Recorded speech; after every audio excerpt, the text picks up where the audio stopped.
मी अमित गद्रे, महाराष्ट्र विशेषमध्ये सगळ्यांचं स्वागत। या बुलेटिनमध्ये तुमच्या आमच्या उपयोगी बातम्या, विशेष सरकारी योजना आणि महाराष्ट्रातल्या इतरही महत्त्वाच्या घडामोडींचा आढावा घेऊया। पहिल्या महत्त्वाच्या बातमीने आपण सुरुवात करूया। पायाभूत सुविधांचे प्रकल्प वर्षानुवर्ष चालू न राहता ते प्रकल्प हाती घेतल्यानंतर 3 वर्षात पूर्णत्वास यायला हवेत असे निर्देश मुख्यमंत्री देवेंद्र फडणवीसांनी दिले। आपल्याकडे तंत्रज्ञान अद्ययावत आहे, त्यामुळे कमी कालावधीमध्ये प्रकल्प पूर्ण व्हायला हवेत। मुंबईसह राज्यातील सर्व मेट्रो प्रकल्प वेळेत पूर्ण करण्यासाठी ज्या अडचणी येतात त्यांचं निराकरण वेळेत करावं, तसंच मेट्रो प्रकल्पाच्या शेवटच्या स्थानकाजवळ गृहनिर्माण प्रकल्प उभारावेत असंही त्यांनी म्हटलंय। देवेंद्र फडणवीसांनी मुख्यमंत्री वॉरूममधील विविध पायाभूत सुविधा प्रकल्पांच्या प्रगतीचा आढावा घेतलाय। वॉरूमच्या 3ऱ्या बैठकीत मुख्यमंत्री फडणवीस यांनी 30 प्रकल्पांच्या सद्यस्थितीचा आढावा घेतलाय। यापूर्वी झालेल्या 2 बैठकांमध्ये एकूण 33 प्रकल्पांचा आढावा घेण्यात आलेला होता आणि यावेळेला सुमारे 135 मुद्द्यांवरती चर्चा होऊन निर्णय घेण्यात आले। या निर्णयांवरील अंमलबजावणीची माहिती यावेळेला देण्यात आली। पुढची बातमी मत्स्य व्यवसायाच्या संदर्भातली आहे। मत्स्य व्यवसायाला चालना देण्यासाठी राज्य शासन विविध प्रयत्न करत आहे। विशेष म्हणजे शासनाने मत्स्य व्यवसायाला शेतीचा दर्जा दिलाय आणि हा दर्जा बहाल केल्यामुळे मत्स्य शेती करणाऱ्यांना कर्ज, किसान क्रेडिट आणि इतर बाबी प्राधान्याने मिळण्यास मदत झाली आहे। त्यामुळे मत्स्य व्यवसाय प्राधान्याचं क्षेत्र झाल्याचं मत मुख्यमंत्री देवेंद्र फडणवीसांनी व्यक्त केलंय। राज्यामध्ये मत्स्य व्यवसायाला चालना मिळावी यासाठी विविध निर्णय घेण्यात आलेले आहेत। समुद्रातील मासेमारी व्यवसायावरती लक्ष केंद्रित असलं तरी सुद्धा आज 40% मत्स्य व्यवसाय गोड्या पाण्यावरील व्यवसायामधून होतोय। यात वाढ करण्यासाठी या क्षेत्राला सर्वतोपरी मदत केली जाईल असंही त्यांनी म्हटलंय।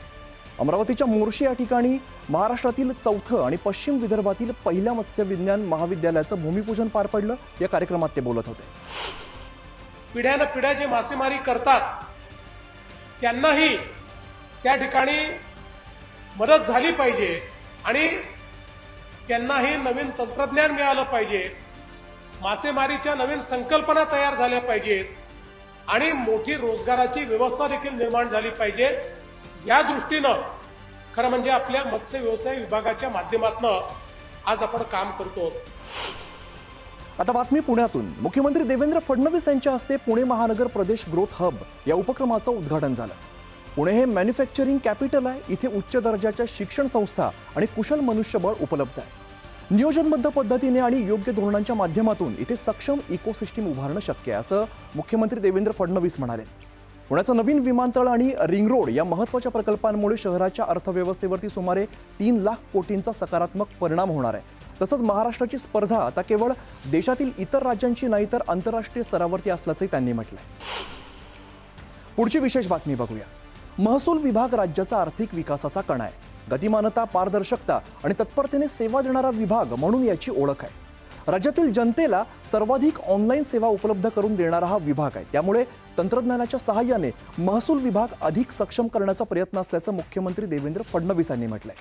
नागपुरातील महसूल परिषदेच्या चर्चासत्रात ते बोलत होते। या परिषदेमध्ये विभागीय आयुक्त प्रमुख असलेल्या समित्यांकडून विविध अहवाल सादर करण्यात आले। पुढची बातमी महाराष्ट्र दुष्काळमुक्त होण्यासाठी अतिशय गरजेची आहे। महाराष्ट्र दुष्काळमुक्त करण्यासाठी राज्यात अनेक प्रकल्प सुरू आहेत अशी माहिती राज्याचे जलसंपदा मंत्री राधाकृष्ण विखे पाटील यांनी दिली। पंतप्रधान नरेंद्र मोदी आणि मुख्यमंत्री देवेंद्र फडणवीस यांच्या संकल्पनेतून नदीजोड प्रकल्प राबवण्यात येतोय। राज्यातील नदीजोड प्रकल्प राबवण्यासाठी केंद्र सरकारकडून 90% निधी उपलब्ध करून देण्यासाठी मागणी करण्यात आल्याचं विखे पाटील म्हणाले। तसंच दुष्काळमुक्त महाराष्ट्रासाठी प्रस्तावित प्रकल्पांची कामं वेळेत पूर्ण करणार असल्याची ग्वाही त्यांनी दिली। पुढची बातमी मनोरंजन विश्वासाठी महत्त्वाची। उपमुख्यमंत्री एकनाथ शिंदे यांच्या नेतृत्वात विविध पक्षांच्या मराठी सिनेमा संघटनेसोबत बैठक पार पडली। मराठी चित्रपटांना मल्टिप्लेक्समध्ये अतिरिक्त शोज मिळवून देणार असल्याचं उपमुख्यमंत्री एकनाथ शिंदे यांनी म्हटलंय। मराठी सिनेमाला मल्टिप्लेक्समध्ये स्थान मिळवून देण्यासाठी शासन स्तरावरती समिती स्थापन करण्याचे निर्देश त्यांनी दिले। पुढची बातमी वस्त्रोद्योग क्षेत्रातून आहे। महाराष्ट्र आणि दक्षिण कोरिया यांच्यामध्ये वस्त्रोद्योग क्षेत्रात व्यापाराची मोठी संधी निर्माण होणार आहे, कारण दक्षिण कोरियाचे महावाणिज्य दूत डोंगवान यू महाराष्ट्राच्या दौऱ्यावरती होते। राजशिष्टाचार मंत्री जयकुमार रावल यांच्याशी त्यांनी चर्चा केली। महाराष्ट्रातील कापूस आणि दक्षिण कोरियातील टेक्स्टाईल मशिनरी याबाबत चर्चा झाली। महाराष्ट्र भारताचं पॉवर हाऊस आहे। उत्पादन क्षेत्रात तंत्रज्ञानाचा वापर वाढवून महाराष्ट्र आणि दक्षिण कोरिया यांच्यात व्यापार वाढवण्यावरती भर देणार असल्याचं मंत्री जयकुमार रावल यांनी सांगितलं।